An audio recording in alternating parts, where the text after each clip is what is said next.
Hey, what's up guys, YST here and welcome back to another Raid Shadow Legends video. And today, we're going to be doing a guide on my favorite legendary champion in Raid, and he goes by the name of Genzin. And kaboom, we just had to get mask out for this video as well. But let me know in the comment section, how many of you use your Genzins, do you enjoy using him, and how would you grade him as a champion? I know that I say he's my favorite legendary, but obviously, if I'm not being biased, he's not the best champion in the game. But one thing I will say is, he is a bunch of fun to play with. So let's break down his kit. So on the flowing cuts, attacks one enemy 3 times. Each hit will fill this champion's turn meter by 6%. Now, there is no kind of conditions for this, where you have to crit or anything like that. It's just an outright 18% turn meter boost once you add all of that up. And then on the steel parting, attacks all enemies and has a 100% chance once booked of applying the big version of the drop defense for 2 turns. And each critical hit will fill this champion's turn meter by 10%. Now, when you're facing a traditional wave, there will be 5 enemies. So that's a nice 50% turn meter boost with this steel parting ability. I believe that he is the only drop defense champion for the Shadowkin faction wars as well, which makes him really good for this. And then heading into Fated Vengeance on the A3, attacks one enemy and will ignore unkillable buffs and shield buffs and fills his champion's turn meter by 30%. Then fills his champion by 60% instead if the target has 50% HP or less after this attack.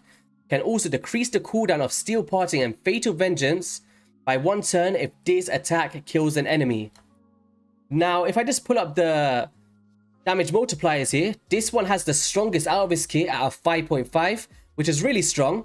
So this one does have potential to give you that 60% turn meter boost, because 9 times out of 10, if you're critting with some nice damage, he'll be below 50% and potentially get that kill and reset the cooldowns by 1 turn. On the steel parting has a 3.8 multiplier, which is decent, and the A1 has a 1.3, which is pretty solid for an A1 ability.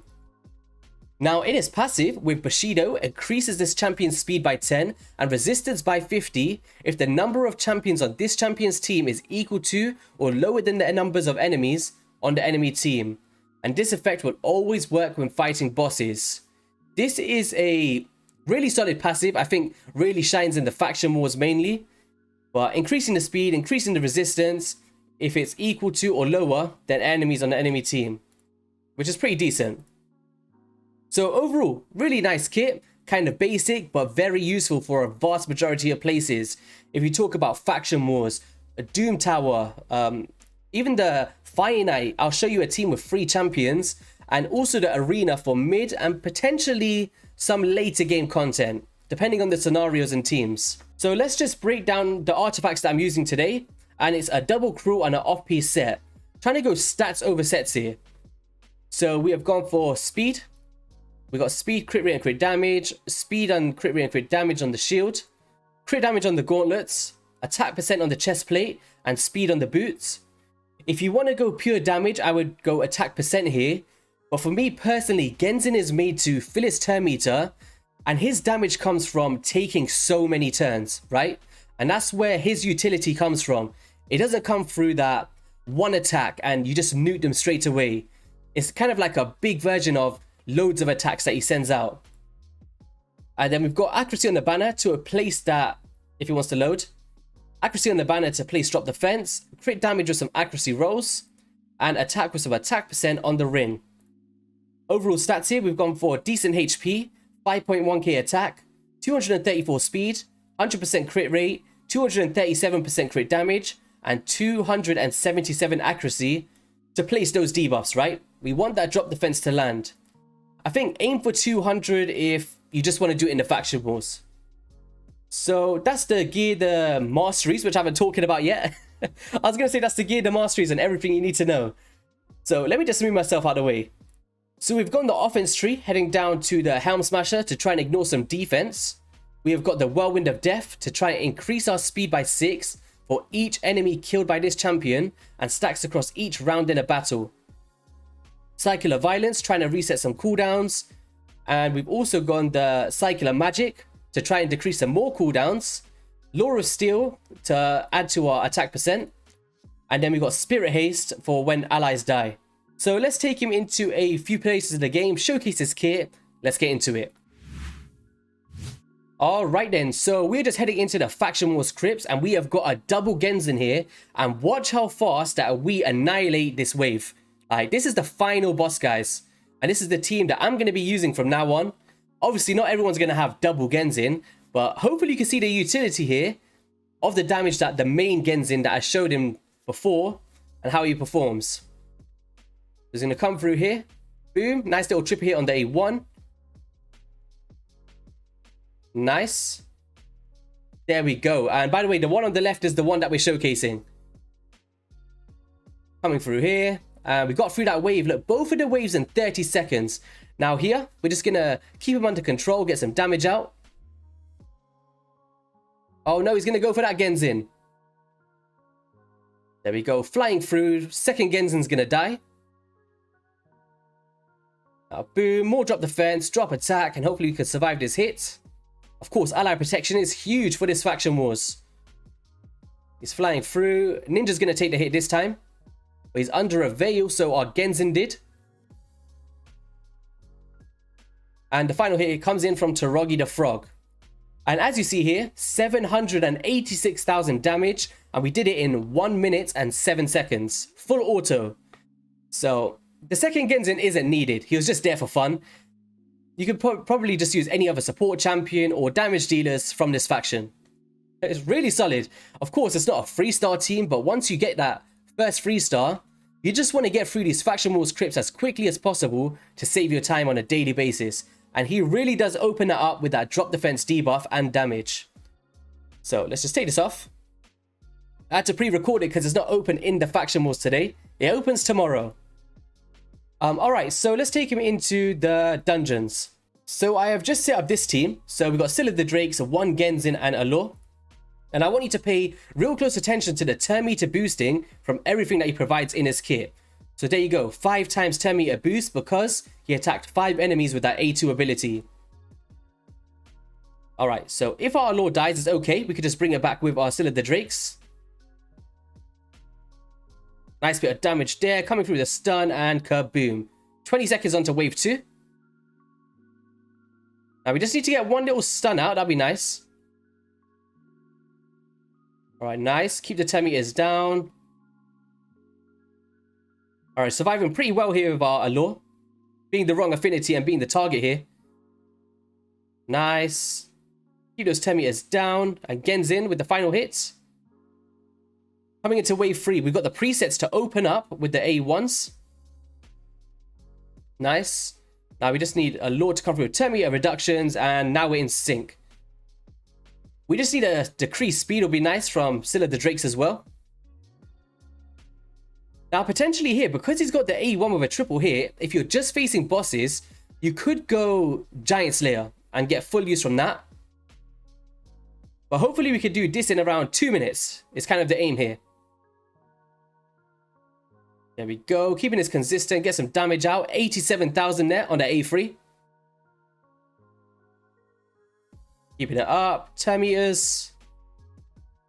If we had a weaken in here, probably like a 1 minute 30 second run. But of course, we're only using 3 champions just to showcase his kit.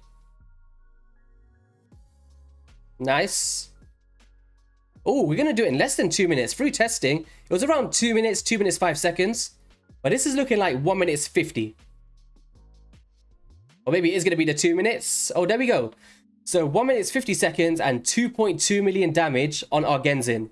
So he absolutely crushes progression for the Fire Knight's Castle.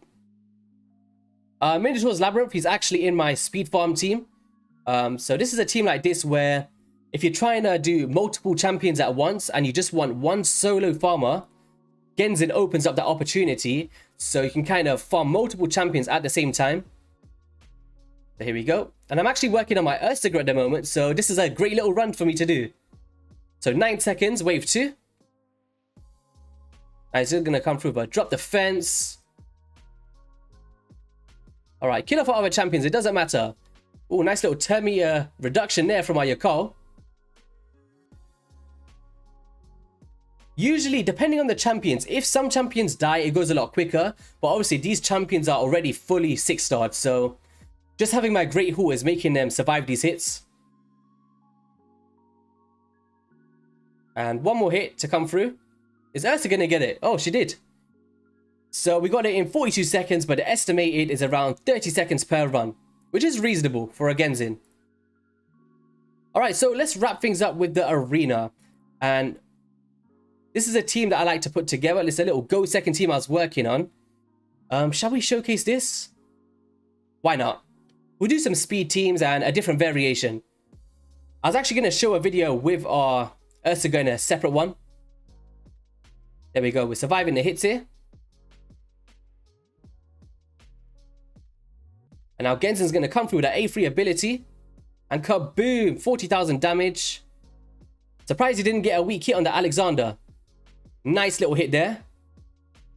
And there we go. Let's try to find a harder team. So this one we could potentially get locked out. But if Roller should be able to cleanse it off. Let's see. If he survives. Oh, he survived, which is good. Ooh, so we got a little revive on. Get the shield on. Let's see how you could do this, Genzin. No, we need to keep our Mithralar alive. Ooh, there's the Hex. Ooh, let's go. Oh, don't stun him. Alright, we should be good now. We got the petrification up. Genzin, you need to get her. Oh, we never got the crit.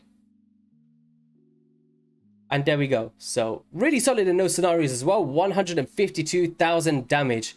Now, let's try to do some speed teams. So, he has the Spirit Affinity, so he could do really well against Duchess. Let's just change this team. Let's get a Genzin in. Where is he? I had to put a little sword on him so I know which one it is. So, let's just open up with this one. Second priority on the Fated Vengeance. And let's see how much damage we can do. Of course, these are not endgame teams, but I don't think in an endgame scenario you're going to be using him. So look at that. 91,000 damage on that Nephril. Who else can we face? Is someone a bit more tanky? Let's just do a team like this. We got Underpriest Brogni in there. We got Brachus. Got Valkyries. Alright, drop the fence. And Kerr. Boom. Oh, that's relatively good. Oof. Nice. Came through the reset and kaboom. And who else can we face? Maybe a team like this could work out. We got a Kanjafon. Let's see how hard that A3 can hit. Because we're showing a lot of A2s, but not a lot of A3s. Alright, so that's not... Alright, let's try kill Arbiter. So 125,000 damage. Get a reset on. And now we can go for this one. 145,000 on that Kanjafon. That's really good. That's some good damage. Drop the fence, but we had the decreased attack on. I want to try and snipe a Duchess now. Let's see if we could do it. We'll find a Duchess after this one to wrap it up. There we go. And let's go for Duchess. I'm not going to say she's like a Duchess killer, but potentially could do some work. Oh, that's got a Cardial on it. We don't want to do that. Alright, to draft. Okay, yeah, we could try this, I guess. That's some tanky team, man. I don't think my Genzin's built for that. We're going to need some Savage to get through that one. Man, just rinsing my gems off. I just want to find a relatively good average Duchess. Alright, here we go.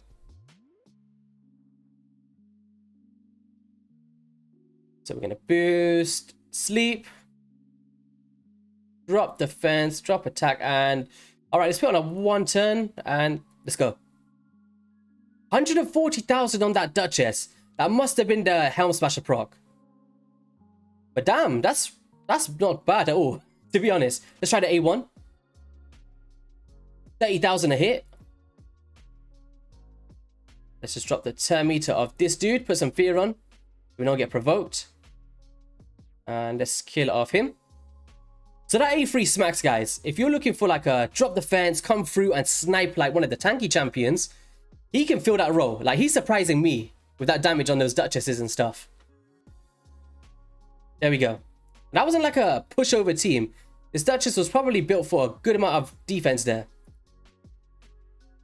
Alright, so yeah, that is going to be all for the video, guys. If you did enjoy it, be sure to hit that like and subscribe button. Let me know if you've got a Genzin, and if you're looking to max one up, if you've got him in the vault somewhere. Let's just get the mask on, and I'll catch you guys on the next one. Peace.